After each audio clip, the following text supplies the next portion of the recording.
아멘. 할렐루야. 이렇게 또 분위기 가운데 예배 드리는 것도 참 감사합니다. 초대교회에는 마이크도 없었고 조명도 없었을 것입니다. 그러나 주님만 바라보고 하나님만 바라보고 예배할 때 그 예배 자리 가운데 하나님께서 놀라운 또 은혜를 주셨고 성령님의 놀라운 능력을 행하신 줄로 믿습니다. 오늘 이 시간 저희가 더욱더 한 말씀 한 말씀 집중하여서 또 말씀을 나눌 때 정말 성령님께서 그 말씀으로 역사하여 주실 줄로 믿습니다. 아멘. 생각해보니까 제가 취임한 지 이제 딱 다음 주가 1년입니다. 하나님께서 그 1년 동안 많은 것을 또 알게 하시고 경험하게 하셨는데 오늘이 이제 1년 되기 마지막 주일인데 이렇게 정기 없이도 예배 드리던 적이 있었다. 이거를 또 알게 하시는 또 귀한 시간인 것 같습니다. 이 시간 분명 하나님께서 우리에게 놀라운 은혜를 주실 줄로 믿습니다. 아멘. 우리 지난 주일 말씀을 통해서 우리가 함께 기억하고 또 함께 실천해 보고자 했던 것이 바로 은혜에 관한 것이었습니다. 아침에 일어나서 하루를 시작할 때 주여 저를 도우소서, 주님 저에게 은혜를 베풀어 주시옵소서, 주님의 은혜가 필요합니다 라고 하루를 시작하고 하루를 마치면서 주님 오늘 베푸신 은혜 감사합니다 라고 하루를 마쳐보고자 했습니다. 이렇게 은혜의 고백을 하면서 더 깊고 충만한 주님의 은혜를 경험하게 되시기를 다시 한번 주님의 이름으로 축복합니다. 아멘. 제가 면 요리를 참 좋아하는데요. 그 중에서도 특별히 좋아하는 게 잔치국수입니다. 음식의 이름을 보면 그 음식이 생긴 유래가 담겨져 있는 경우가 많이 있는데 대표적인 게 이 잔치국수이죠. 지금은 국수가 대중적인 식재료여서 언제 어디서나 쉽게 구입해 먹을 수가 있지만 조선시대부터 이 밀가루는 굉장히 구하기 힘든 귀한 식재료였다고 합니다. 그래서 잔칫날과 같은 특별한 날에만 국수를 먹을 수 있었던 것이죠.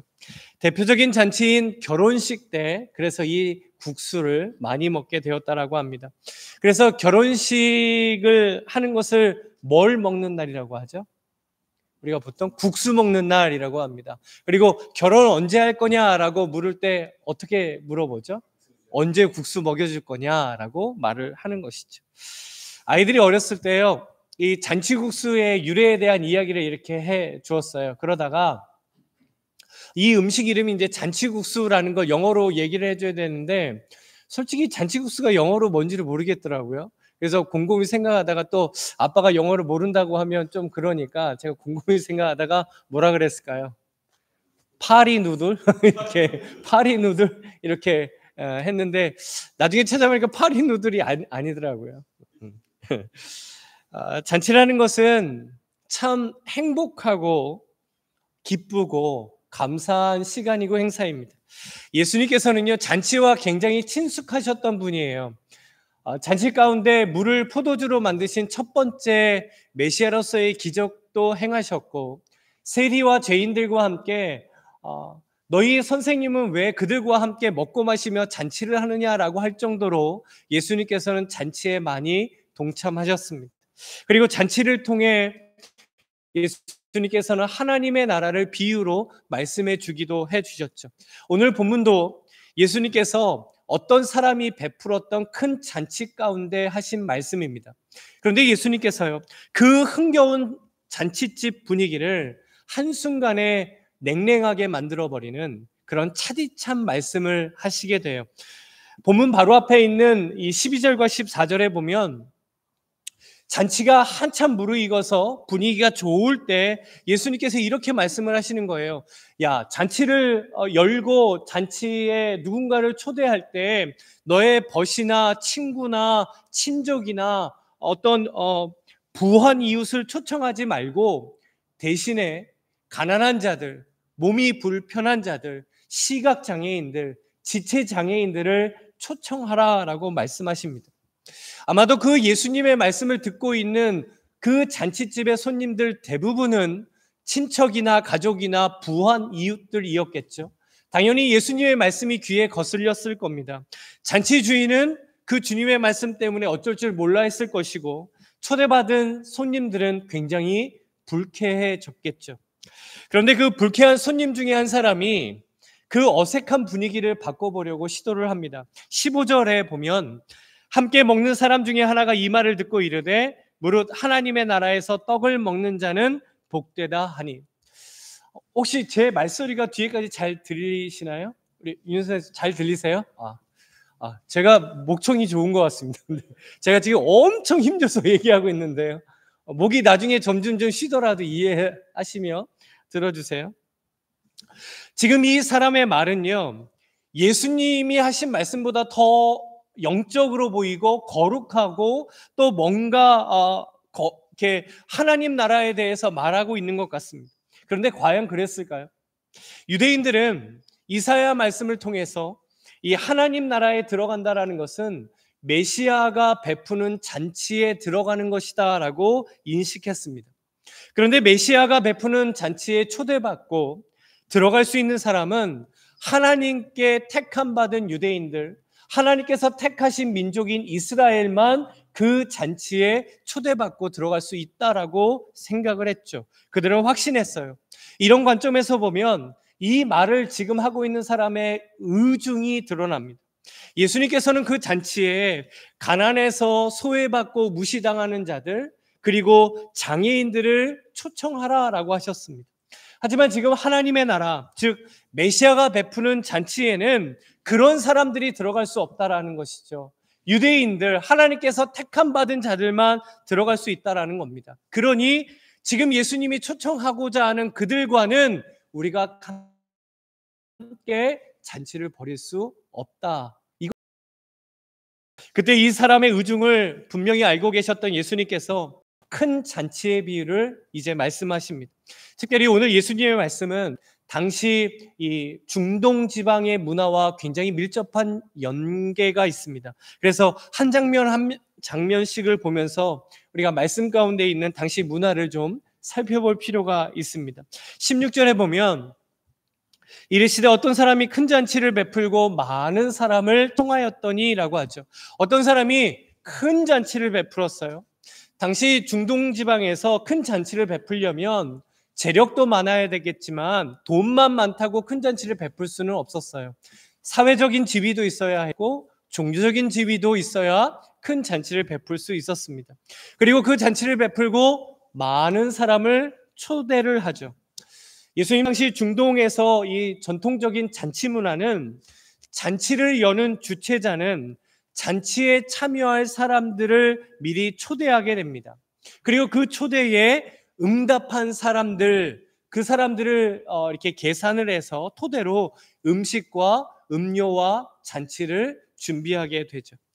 미국에서 이 결혼식에 초대하는 문화가 아마 비슷하지 않은가 생각이 됩니다. 신랑 신부 측에서 이제 결혼식에 초대할 사람들에게 이제 인비테이션 카드를 보내잖아요. 그러면 그 카드에 꼭 써 있는 게 뭐죠? 거기에 꼭 써 있는 게 ASAP라고 써 있습니다. 이제 가능한 한 빨리 이제 응답을 달라는 거죠. 왜냐하면 그 결혼식에 참석할 사람들을 알아야 잔치를, 결혼식을 어떻게 해야 할지, 어떤 규모로 할지를 결정할 수 있다라는 겁니다.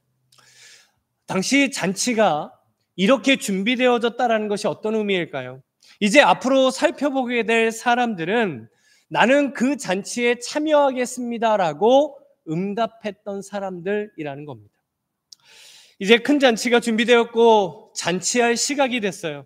그런데 황당하고 당혹스러운 일이 일어나죠. 그 잔치에 오기로 한 사람들이 잔치할 시각인데 오지를 않는 겁니다. 그래서 주인은 잔치에 오겠다고 한 그 사람들에게 자신의 종을 보냅니다. 그리고 그 종은 그 사람들에게 가서 오소서 모든 것이 준비되었습니다 라고 합니다. 지금이 잔치할 시각입니다. It's a party time 이라고 그 사람들에게 다시 한번 전해준 거죠. 그런데 그 잔치에 오겠다라고 했던 사람들이 하나같이 다 나는 그 잔치에 갈 수 없다라고 말을 합니다. 첫 번째 손님은 밭을 산 사람이었어요. 18절에 보면 다 일치하게 사양하여 한 사람은 이르되 나는 밭을 샀음에 아무래도 나가 보아야 하겠으니 청컨대 나를 양해하도록 하라 하고, 자기가 밭을 샀대요. 그 밭이 어떤지를 보러 가야 하기 때문에 내가 그 잔치에 갈 수 없다라는 겁니다. 그래서 나를 양해하도록 하라라고 하죠. 이 사람의 말이 어떻게 느껴지세요? 아, 그럴 만도 하구나. 밭을 샀으니까 그 밭을 보러 가는 것도 중요하겠지라고 생각할 수 있습니다. 하지만 당시 이 밭을 사는 문화를 보면 이 사람은 정말 진실함이 없다라는 것을 우리가 알게 됩니다. 당시 이 농부가 밭을 산다라는 것은요, 굉장히 중요해서 길고 꼼꼼한 과정을 거쳤습니다. 그래서 몇 달이 걸리기도 했고 심지어 몇 년이 걸리기도 했다라고 합니다. 왜냐하면 이스라엘이 있는 사막 기후인 중동 지방에서 밭은 너무나 귀한 것이었기 때문이죠. 그래서 농부들은 자신이 살 밭을 결정하게 되면 사기 전에 정말 샅샅이 꼼꼼히 모든 것을 보고 구입을 하게 됩니다. 몇 년 동안 수확량은 어땠는지, 또 햇볕은 잘 드는지, 그 밭의 토양은 어떤지 정말 하나하나 살펴보죠. 그리고 모든 것이 예스가 됐을 때 그 밭을 구입을 하게 됩니다. 그런데 이 첫 번째 손님은요, 지금 뭐라고 하죠? 내가 밭을 보러 가야 하기 때문에 그 잔치에 참여할 수 없다라고 합니다. 그리고 여기에 아주 심각한 문제가 하나 있었어요. 당시 문화에서 잔치할 시각이 되었는데도 그 잔치에 참여하겠다라고 해놓고는 그 잔치에 가지 않는다라는 것은 그 잔치를 베푼 주인을 공개적으로 무시하고 모욕하고 굴욕을 주는 것이었기 때문입니다. 주변 사람들이 아니 당신 그 잔치에 간다며 왜 여기 있어요? 그 잔치 나 안 갈래. 어떤 뉘앙스일까요? 그 주인을 완전 무시해버리는 거죠. 이제 주인의 종은 두 번째 손님에게 찾아갑니다. 그리고 이 두 번째 사람은 자기가 잔치에 참석할 수 없는 이유를 또 이렇게 말하죠. 19절에 또 한 사람은 이르되 나는 소 5겨리를 샀음에 시험하러 가니 청컨대 나를 양해하도록 하라 하고, 이 사람은 소 5겨리를 샀다라고 합니다. 이 겨리라는 것은 짐승 2마리를 짝하여 부르는 단위였습니다. 그리고 당시 이 겨리라는 것은 소 2마리가 끄는 큰 쟁기를 뜻하는 말이기도 했습니다. 그래서 이 소 5겨리를 샀다라는 것은 이 겨리를 끌고 일할 소 10마리를 내가 구입했다라는 뜻이죠. 그러면서 그 소들을 시험하러 가야 하기 때문에 잔치에 참여할 수 없다라고 합니다. 그런데 이 사람 역시 지금 핑계를 대면서요, 공개적으로 잔치를 연 주인을 망신을 주고 있습니다. 소는 밭과 농사와 굉장히 밀접한 관계가 있는 동물이죠. 밭을 사는 것처럼 농사를 지을 소를 사는 건 역시 미리 살펴보고 시험해보고 그 소를 사는 것이 당연했죠.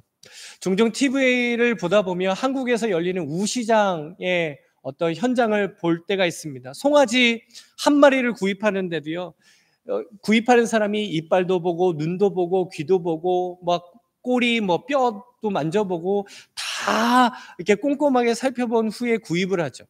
그런데 암소나 황소를 구입하면 더 꼼꼼해지죠. 가격이 훨씬 높기 때문입니다.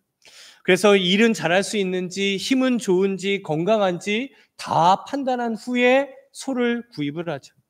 누구도 먼저 소를 구입한 후에 이 소가 일을 잘하는지 테스트를 해보는 사람은 아무도 없습니다. 당시 중동 지역도 똑같았죠. 그래서 지금 이 두 번째 손님은요, 자기가 소를 시험해보기 위해서 잔치에 참여할 수 없다라고 하는 것은 핑계를 대고 있는 겁니다. 자신의 입장에서 보면 충분히 양해를 받을 수 있을 것이다 라고 생각을 하고 있지만, 그것은 지금 잔치를 연 주인을 공개적으로 망신을 주었던 겁니다. 이제 주인의 종이 마지막 세 번째 손님을 찾아갑니다. 20절에 보면 또 한 사람은 이르되 나는 장가 들었으니 그러므로 가지 못하겠노라 하는지라. 자신은 장가 들었기 때문에 잔치에 가지 못하겠다라는 것입니다. 그 이유도 밝히지 않아요. 장가 들었기 때문이라는 겁니다. 왜 가지 못했을까요? 제가 생각해 봤거든요. 와이프가 그렇게 좋았나? 라고 이렇게 생각해 볼 수는 있겠죠. 아마 여러 가지 이유가 있을 겁니다. 그런데 앞에 나온 두 사람과 이 세 번째 사람이 다른 점 한 가지가 있습니다. 다른 두 사람은 이유 핑계를 대면서 나를 양해하도록 하라라고 말했는데, 이 세 번째 사람은 그 말도 아예 하지를 않는 것이죠. 마치 나는 지금 장가를 든 상황인데 지금 내 상황에서 어떻게 그 잔치에 참여할 수 있겠습니까? 지금 내가 얼마나 바쁜데, 지금 내가 얼마나 시간이 없는데, 지금 내가 얼마나 신경 쓸 게 많은데 그 잔치에 참여하라고요? 라고 당돌하게 말하고 있는 겁니다. 자신을 초청하고 기다리는 주인을 지금 전혀 상관하지 않고 마치 큰 망신을 주고 있는 겁니다. 그렇게 돌아온 종이 자신이 만난 사람들의 이야기를 이제 주인에게 했겠죠. 그때 주인의 마음이 어땠을까요? 21절에 종이 돌아와 주인에게 그대로 고하니 이에 집주인이 노하여라고 합니다. 주인이 분노했어요. 왜냐하면 지금 그들이 한 행동, 그들이 한 말은 그 집주인을, 잔치를 연 주인을 무시하고 모욕감을 주는 것이었기 때문입니다. 그 주인의 마음을 우리도 한번 느껴볼 수 있는 이런 생각을 한번 해보죠. 우리가 누군가를 초대를 했어요. 그리고 정성껏 잔치를 준비를 했습니다. 정말 며칠을 걸쳐서 정성껏 음식도 준비하고 또 세팅도 완전하게 정말 정성 들여 해놨어요. 그리고 그 손님이 오시니까 옷을 갈아입고 정갈하게 하고 기다리고 있습니다. 그런데 잔치할 시각이 됐는데 우리가 초대한 사람이 오지를 않는 거예요. 전화를 했는데 전화도 받지 않습니다. 시간이 계속 가는데 전화를 안 받아서 걱정도 되고 해서 계속 전화를 해요. 통화가 계속 안 되다가 마침내 통화가 됐어요. 아니 어디세요? 지금 잔치할 시각인데, 오시겠다라고 한 시간인데 왜 안 오세요? 라고 물었어요. 근데 이 사람이 이렇게 얘기를 하는 거예요. 아, 지금 내가 쇼핑을 하고 있느라 그대 집에 갈 수가 없겠는데요. 지금 내가 누군가를 만나고 있어요. 이 사람과 만나야 하기 때문에 잔치에 갈 수 없어요. 지금 내가 잔치에 갈 수 있는 상황처럼 보이세요?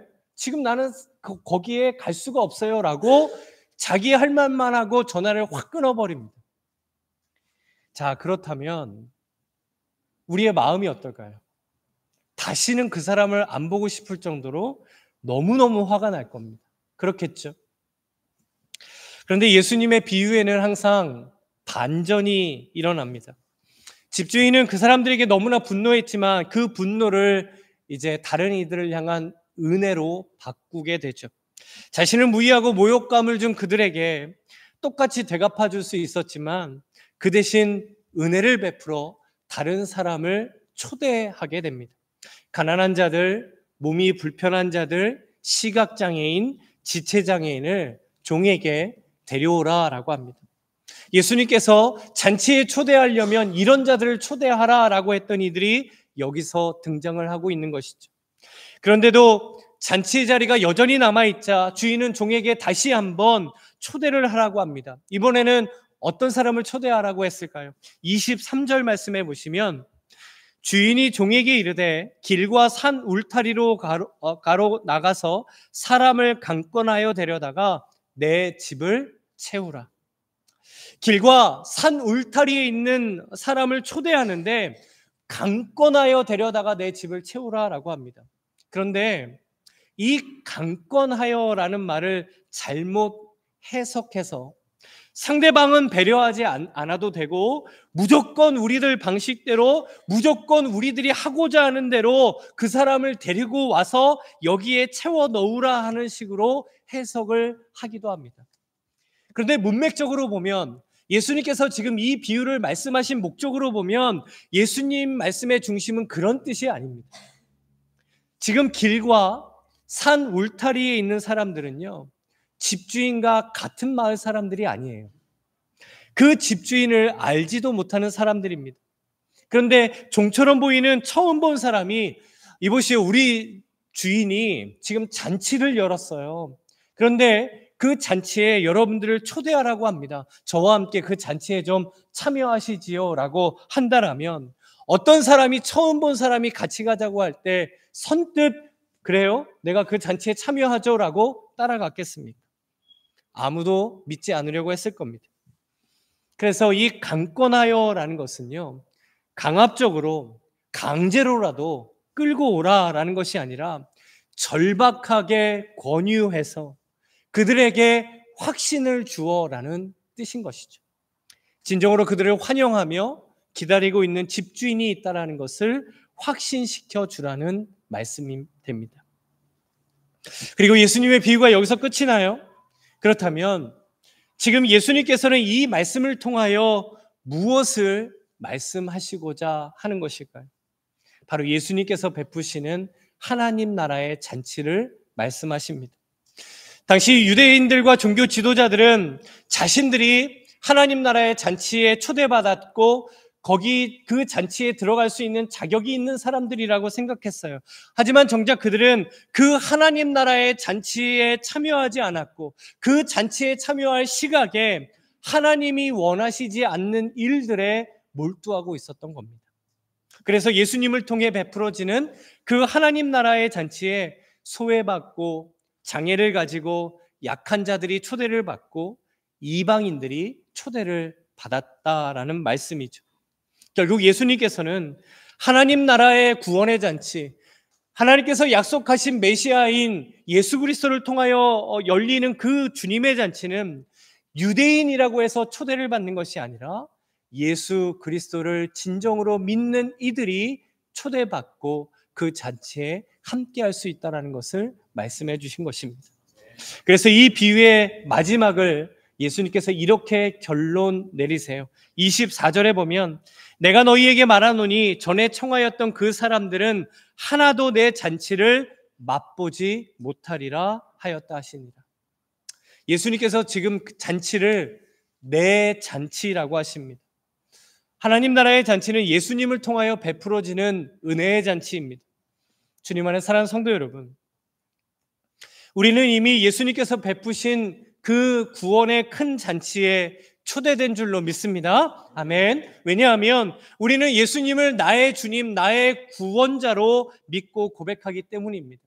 그래서 그리스도인으로서 이 세상을 사는 동안 우리는 예수님께서 베푸신 잔치에 참여하고 있는 것이죠.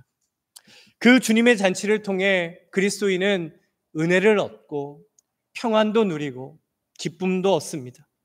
그러나 그 예수님의 잔치를 맛보지 못하며 살아갈 수도 있다는 겁니다. 왜요? 잔치할 시각에 다른 곳에 있기 때문입니다.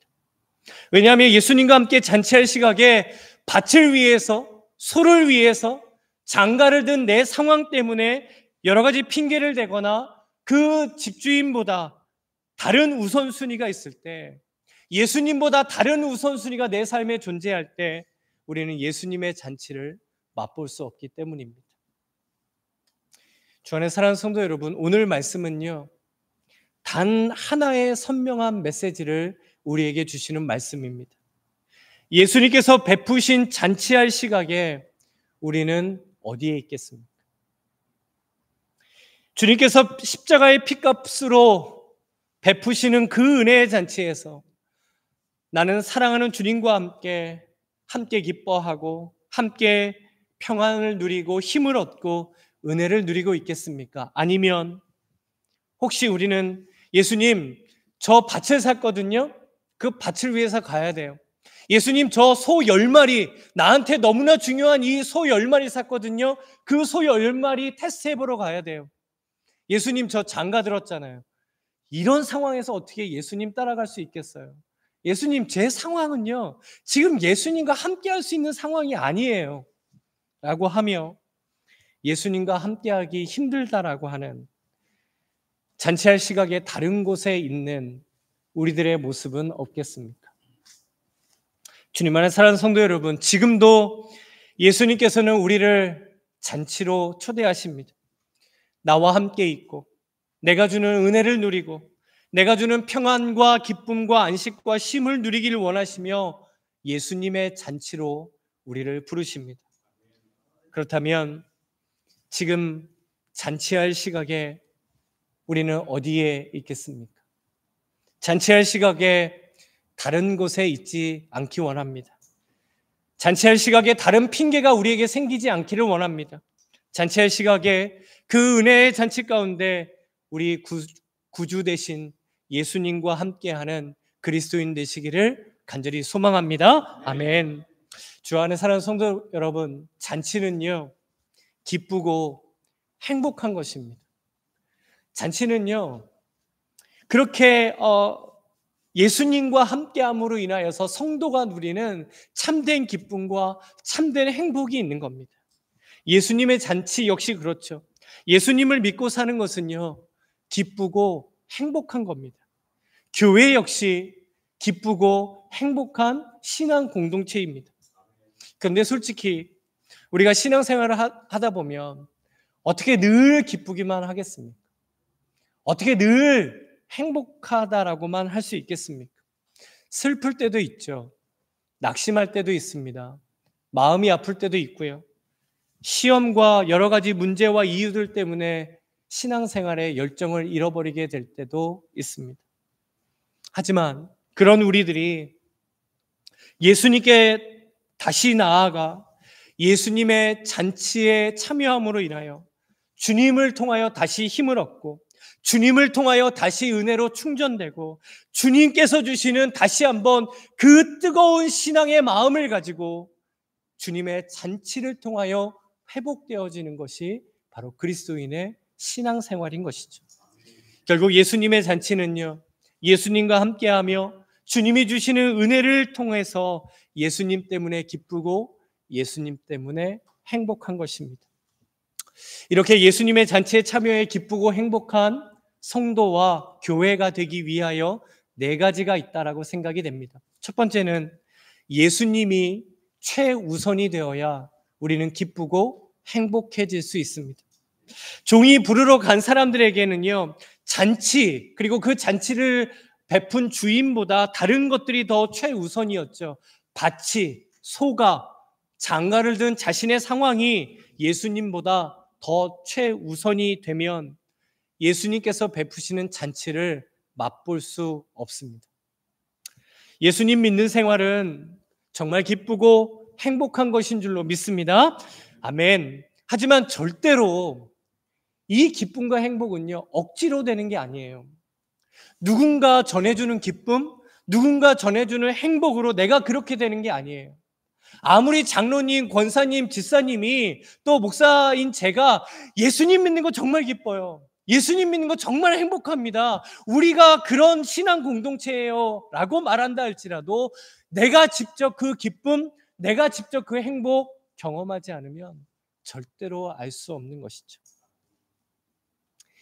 내 삶에 그리고 우리 신앙 공동체 안에 예수님이 최우선이 되어야지 우리는 이 기쁨과 행복을 누릴 수 있습니다. 그런데 혹시 지금 나에게도 예수님 앞에 내세우고 있는 핑곗거리들은 없을까요?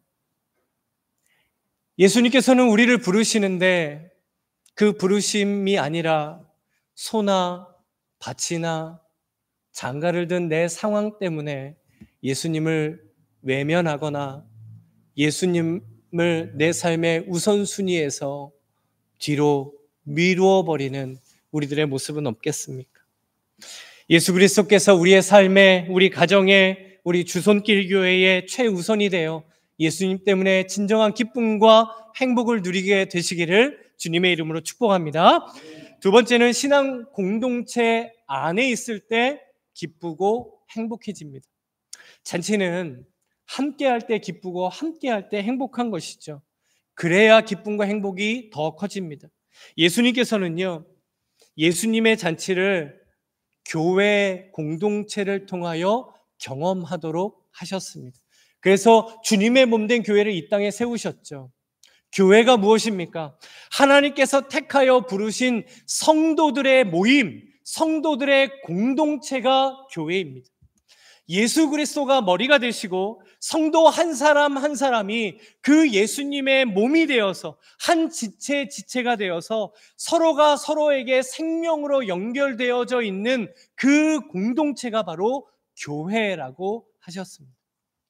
그래서 주님의 피값으로 세우신 이 교회 안에서 우리가 한 몸을 이룰 때 예수님의 잔치에서 우리는 진정으로 함께 기뻐하고 함께 행복해질 수가 있는 것이죠.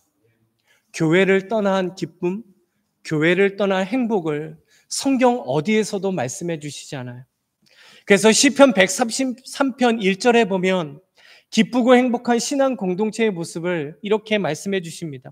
보라, 형제가 연합하여 동거함이 어찌 그리 선하고 아름다운고.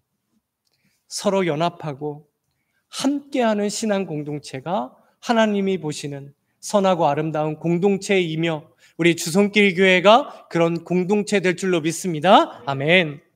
특별히 이제 우리 교회에서 시작되어지는 목장 모임이 예수님의 잔치가 되어야 합니다. 모임 가운데 예수님이 함께 계시고 한 몸이 되게 하신 성도들이 함께 모여서 음식을 나눠요. 함께 친교를 나눠요. 걱정할 일이 있으면 함께 걱정해요. 울 일이 있으면 함께 울어요. 웃을 일이 있으면 함께 웃고 기뻐할 일이 있으면 함께 기뻐해요. 힘을 써야 할 일이 있으면 함께 힘을 쓰며 서로가 서로를 위하여 진정으로 기도해주는 그 목장 모임이 예수님의 잔치가 아니겠습니까? 그래서 목장 모임은 모이면 기쁘고 행복해야 합니다. 만나면 즐거워야 돼요. 만나면 좋아야 돼요. 만나면 행복할 수 있는 그런 목장 모임 될 줄로 믿습니다. 아멘. 왜요? 예수 그리스도가 그 모임 가운데 함께 계시기 때문입니다. 그리고 세 번째로 우리가 누군가에게 복음을 전할 때 우리는 행복하고 기쁜 그리스도인이 됩니다. 예수님께서 모든 그리스도인에게 주신 두 가지의 사명이 있어요. 첫 번째 사명은 예수님의 제자가 되라는 것이었고, 두 번째 사명은 땅끝까지 이르러 복음을 전하는 증인이 되라는 사명이었습니다. 마가복음 16장 15절에 보면 예수님께서 이렇게 말씀하시죠. 또 이르시되 너희는 온 천하에 다니며 만민에게 복음을 전파하라. 그리고 본문 23절에도 내 집을 채우라라고 하십니다. 이것은 분명 예수님을 통해 구원을 받도록 영혼을 구원하라는 예수님께서 우리에게 주신 사명입니다.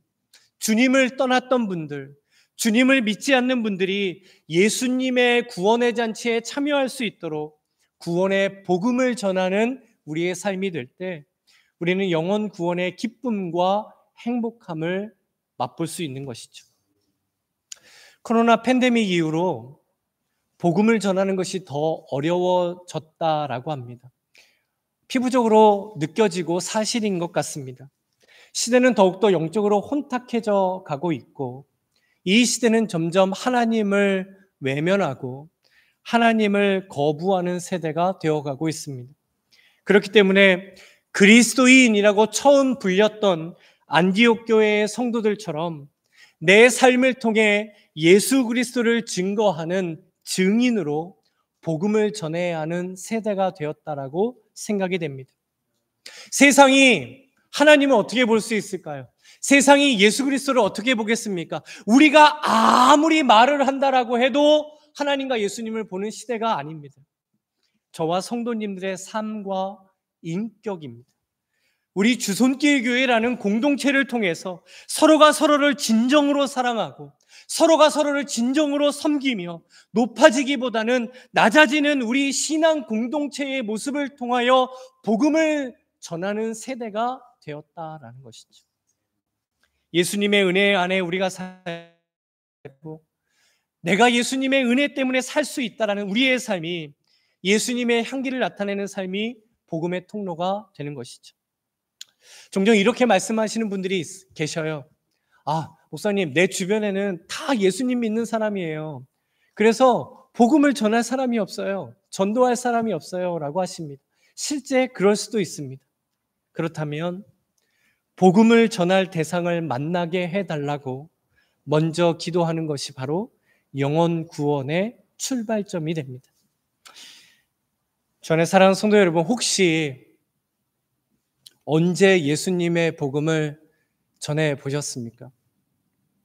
정말 죄송한 말씀이지만 내가 예수님을 언제 전해 보았는지 기억조차 나지 않는 것은 아닐까요?